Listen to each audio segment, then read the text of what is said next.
संदर्भात सुद्धा विषय चालू होता आणि रेल्वेचा पण प्रश्न आहे, काय सांगा? ज्यावेळेस दानवेजी हे रेल्वे मंत्री होते त्यावेळेस मला वाटतं त्यांनी कन्नड सोयगाव विधानसभेतला जो प्रमुख विषय आहे की चाळीसगावचा जो जाणारा रस्ता आहे त्याचा ऑक्ट्रम घाट याऐवजी आपल्याला टनेल करायचा आहे आणि त्या टनेलसाठी आमच्या विधानसभेतल्या सगळ्या पक्षाच्या लोकांनी त्यांच्या परीने प्रयत्न सुद्धा केले। त्यावेळेस मला वाटतं रावसाहेब पाटील दानवे यांनी जाणीवपूर्वक त्या मुद्द्याला वळण दिलं आणि तो टाळण्याचा प्रयत्न केला। एवढंच नव्हे, त्यावेळेस आमच्या मंडळींनी त्यांना हे पण सल्ला दिला होता की बोगदा जर झाला त्या बोगद्यासोबत आपली रेल्वे पण होऊन जाईल आणि दादा तुम्ही रेल्वे मंत्री आहेत, तुम्ही कमीत कमी आपली मुलगी कन्नड सोयगाव विधानसभेत दिली तर त्या जनतेला एक रेल्वेच्या रूपाने आमच्या कन्नडच्या जनतेला रेल्वे तरी बघायला भेटेल।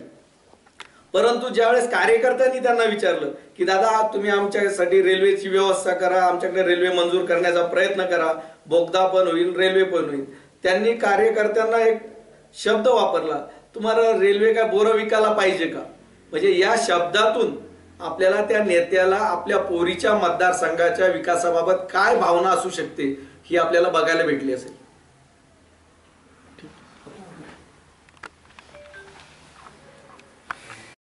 शिवसेना पक्षाने TV9च्या माध्यमातून जसं माझ्या कानावरती आलेलं आहे की माझं निलंबन केलं म्हणून मला माहिती मिळाली, परंतु पक्षाकडनं मला कुठलीही लेखी स्वरूपात किंवा एखादं पत्रक मला अद्यापही पाहायला मिळालेलं नव्हतं।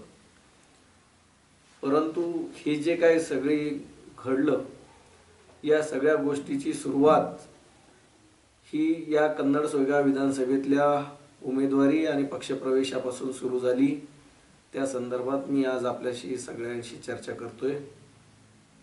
सत्यता तर अशी आहे की ज्यावेळेस हे आमच्या कानावरती आलं त्यावेळेस मी असेल, माझ्या संघटनेतले सगळे पदाधिकारी असतील, माझे वरिष्ठही असतील, या सगळ्यांनी एकमताने आम्ही ठरवलं होतं। माननीय मुख्यमंत्री महोदय यांची आम्ही संभाजीनगर एअरपोर्टवरती भेटही घेतली आणि त्यांना आम्ही लेखी स्वरूपात कळवलं की आपण जर पक्षात आयात उमेदवार करणार असेल तर आम्ही निश्चित सगळेजण जे निवेदन दिलं होतं हाच आमचा राजीनामा आहे असं समजावं। आणि त्यांनी आम्हाला तसं सांगितलंही होतं की बघ कोणाचाही प्रवेश होणार नाही, कोणाचाही काही होणार नाही। परंतु जसं जसं दिवस बदलत गेले त्यानंतरही 2-3 वेळेस आमची त्यांच्याशी भेट झाली। प्रत्येक भेटीत त्यांनी आम्हाला कधीही कुठे सांगितलं नाही की आपल्याकडे कोणाचा पक्ष प्रवेश होऊन त्याला उमेदवारी देण्यात येईल। त्यानंतर एक बातमी आम्हाला बघायला भेटली, सिल्लोडमध्ये उबाठात भारतीय जनता पार्टीच्या एका नेत्याने प्रवेश केला। त्यावेळेस आमचे प्रवक्ते संजयजी शिरसाट यांनी त्या प्रवेशावरती एक वक्तव्य केलं। मला वाटतं ते सगळ्या न्यूज चॅनलमध्ये सगळ्यांना बघायलाही भेटलं। त्यावेळेस आम्हाला अजून ताकद मिळाली की नाही, हा पक्ष शिवसेना जरी आहे आणि शिवसेनेत आयात उमेदवाराला उमेदवारी दिली जाणार नाही, कारण यांचीच भूमिका अशी होती की कुठल्याही दुसऱ्या पक्षातला आयात उमेदवाराला पक्षात प्रवेश करून उमेदवारी देऊ नये। त्यावेळेस आमचं मन एकदम कठोर झालं की नाही, आपला पक्ष योग्य निर्णय घेईल। परंतु हळूहळू आपल्याला बघायला भेटलं की आमच्याकडे सुद्धा शेवटच्या क्षणाला आयात उमेदवार भारतीय जनता पार्टीकडनं आला। भारतीय जनता पार्टीने त्याला नुसते पक्ष प्रवेश दिला नाही तर त्या उमेदवाराला या ठिकाणची उमेदवारी सुद्धा दिली।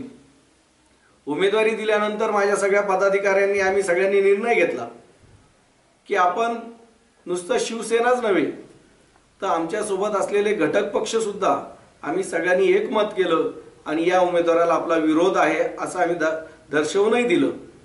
त्यानंतर आम्ही ठरवलं की नाही, आपल्या जर घटक पक्षासहित आपल्यावर जर अन्याय होत असेल तर निश्चित या अन्यायाला आपण कुठेतरी वाचा फोडली पाहिजे, याला आपण कुठेतरी विरोध केला पाहिजे। त्या माध्यमातून आम्ही सगळ्यांनी त्या गोष्टीला विरोध केला। विरोध केल्यानंतर आम्ही फॉर्म भरले, फॉर्म विड्रॉल केले। फॉर्म विड्रॉल झाल्यानंतर आम्ही सगळ्यांनी एकमत करायचंही ठरवलं की आपण या ठिकाणी जो उमेदवार दिलाय हा रावसाहेब दानवेंचा चेहरा असलेला उमेदवार दिलाय आणि निश्चित आपण आपल्या या महायुतीला आपण एकनाथजी शिंदे साहेबांचा चेहरा असलेला आमदार या विधानसभेत देऊ. त्यासाठी आम्ही प्रयत्नही केले आणि प्रयत्न करतही आहे. आजची आमची भूमिका स्पष्ट आहे की रावसाहेब दानवेंचा चेहरा असलेला उमेदवार आम्हाला या विधानसभेत पाडायचा आहे आणि एकनाथ शिंदेचा चेहरा असलेला एखादा उमेदवार नव्याने का होईना जो येईल त्याला आम्ही एकनाथ शिंदे साहेबांचा चेहरा देण्याचा प्रयत्न करतोय. मला वाटतं माझे सगळे शिवसैनिक 20 तारखेला हे या मतदान रूपी हे सगळं दाखवून देणार आहे की जो आयात केलेला उमेदवार आहे हा भारतीय जनता पार्टीने आमच्याकडे दिला, त्याला आम्ही भोकरदनचा उमेदवार हा भोकरदनला पार्सल करून पाठवल्याशिवाय आम्ही राहणार नाही असं आमच्या सगळ्या शिवसैनिकांचं एकमत झालेलं आहे आणि त्यामुळे आम्ही सगळेजण त्या माध्यमातून कामही करतोय. मला याबाबत थोडीशी अजून माहिती आपल्याला द्यायची होती. ज्यावेळेस शिवसेना वेगळी निघाली त्यावेळेस मी तालुका प्रमुख असताना आम्ही ठरवलं की नाही, एकनाथ शिंदे साहेब हे सर्वसामान्य कार्यकर्त्याची जाण ठेवणारा नेता आहे आणि आपल्याला निश्चित अशा नेत्या मागे उभं राहिलं पाहिजे.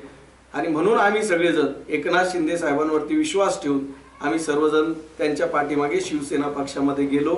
आज मला वाटतं सगळ्यात स्ट्रॉंग संघटना जर कोणती या विधानसभेत होती ती फक्त एकनाथ शिंदे साहेबांची शिवसेना होती.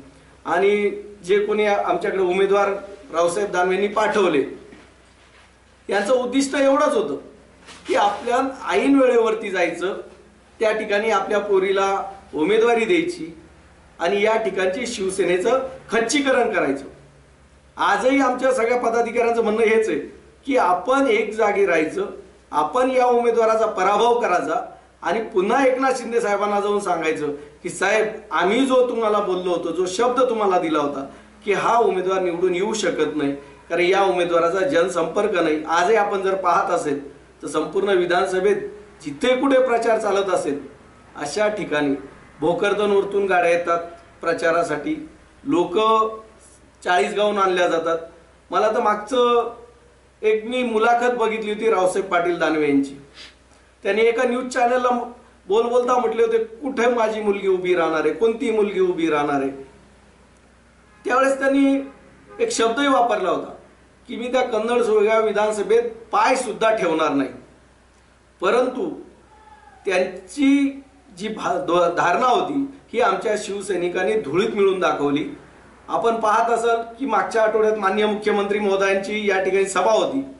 या सभेचं नियोजन होत नव्हतं. रावसाहेब पाटील दानवे यांना नुसतं यावं नाही लागलं, चॉपरनी इथं येऊन बैठक घ्यावी लागली आणि त्या बैठकीला जेव्हा समोर जावं लागलं त्यावेळेस त्यांच्या लक्षात आलं की या ठिकाणी आपण येऊन सुद्धा 200 सुद्धा कार्यकर्ते या ठिकाणी जमले नाहीत. तेव्हा त्यांच्या लक्षात आलं जर कार्यकर्ते जमत नाहीये तर 100% ही जी सभा आहे या सभेत काहीतरी माननीय मुख्यमंत्री महोदयांसमोर उघडं पडेल आणि ते उघडं पडल्यानंतर आपलं जो काय उमेदवार त्यांनी घरातला दिलेला आहे याचा पराभव निश्चित समोर दिसेल. त्यामुळे त्यांनी 40 गावून मोठमोठ्या सभामध्ये गांधी कुटुंबियांची जी घराणेशाही आहे ती संपवली पाहिजे असा सातत्याने उच्चार करते. परंतु आता रावसाहेब दानवे एका ठिकाणी त्यांचा मुलगा उभा आहे भोकरदनला, परत इकडं आता मुलीसाठी प्रयत्न करतायत आणि इतर काही नेत्यांचे पण मुली कोणीतरी घरातले आहे. मग ही घराणेशाही नाही का? ही मला आपल्या माध्यमातून हेच विचारायचं आहे. आपण पाहत असेल त्यांना पक्क माहित होतं की आपली मुलगी जर भारतीय जनता पार्टीत प्रवेश केला तर तिला उमेदवारी भेटणार नाही.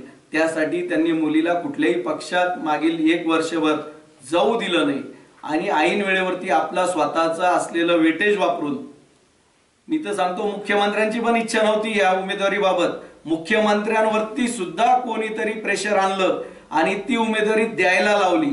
आम्हाला हे सगळं माहिती आहे, माझ्या कन्नडच्या जनतेला पण माहिती आहे की ही उमेदवारी मुख्यमंत्र्यांना कोणत्या परिस्थितीत द्यावी लागली. आज जर आपण पाहिलं ती घराणेशाहीच आहे, फक्त ती पक्षात वापरता येत नाही म्हणून आपल्या पक्षातले मुलं दुसऱ्या पक्षात पाठवायचे आणि त्या पक्षावरती आपल्या पक्षातनं प्रेशर आणायचं आणि त्यांना उमेदवारी द्यायची. मला मी न्यूज मध्ये मागे एक बातमी बघितली. देशाचे गृहमंत्री म्हणतात की 2029ला आम्ही स्वबळावर लढू. मी आपल्या माध्यमातून सांगू इच्छितो ही त्याची तयारी आहे. आज स्वबळावरती 2029ला जरी त्यांना लढायचं असेल तर त्याची तयारी त्यांनी 2024 पासून चालू केलेली आहे. आणि आज आपण पाहत असाल की असे उमेदवार आयात करायचे, शिवसेनेत द्यायचे, शिवसेनेकडनं त्यांना उभं करायचं, म्हणजे ह्या जागा 2029ला निवडून आलेले लोक ऐन वेळेवरती भाजपमध्ये परत घर वापसी करतील आणि तिकडनं ते स्वबळावरती 2029ला लढतील. त्याची तयारी आहे आणि त्यासाठीच रावसाहेब पाटील दानवे यांनी यांची कन्या या शिवसेनेत पाठवून तिला या ठिकाणी स्वतःचं प्रेस्टिज इश्यू वापरून तिला उमेदवारी देण्याचं काम केलंय. या ठिकाणी तुम्हाला असं वाटतंय की पालकमंत्री अब्दुल सत्तारांचा काही रोल आहे बा? कारण की तिथं असं गणित ठरलेलं आहे की तुम्ही जर सिल्लोडमध्ये जर लक्ष घातलं तर भोकरदन आणि कन्नडकडे मी लक्ष देईल बा, असं त्यांचं एक वक्तव्य. या सगळ्या वावड्या आहेत, यातलं काही एक तथ्य नाही. माननीय अब्दुल सत्तार साहेब हे ठामपणे कार्यकर्त्यासोबत राहतात. आजही ते कार्यकर्त्यांसोबतच आहे. त्यांनी वेळोवेळी शेवटपर्यंत शिवसैनिकांचा विचार केला, त्यांनी शिवसैनिकांबरोबर खंबीर राहायचा विचार केला. हे जे काय विषय आहे हा रावसाहेब दानवेच अशा चुकीचे मेसेजेस त्यांच्या बाबत फैलवत आहेत. आज मला चांगले जाणणे आहे की आमच्या शिवसेनेच्या एकाही पदाधिकाऱ्याला कधी अब्दुल सत्तार साहेबांनी हा संदेश दिला नाही की आपण याला मॅनेज करा, त्याला असं करा, याला हे करा.